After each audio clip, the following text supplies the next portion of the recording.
د امریکی جیل کې قید پاکستانی زنانه عافیہ صدیقی باندې حمله شوې ده.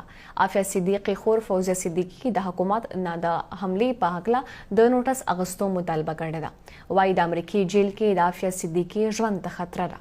امریکا کې قید پاکستانی زنانه ډاکٹر عافیہ صدیقی باندې جیل کې حمله شوی. د عافیہ صدیقی خور فوزیه صدیقی وایي چې د ډاکٹر عافیہ صدیقی ژوند ته د امریکی جیل کې خطر ده. پاکستان د حملې نوټس واخلي. د یو بیان تر مخه د امریکی جیل کې قید عافیہ صدیقی وکیلی ویلي دي چې کله هغه د عافیہ صدیقی ملاقات لپاره جیل ته ورغله نو د عافیہ صدیقی په مخ د جوبل کېدو نشانونه او داسې ښکارېده چې د هغې په مخ چا ګرم سیسیز ورچولي وي.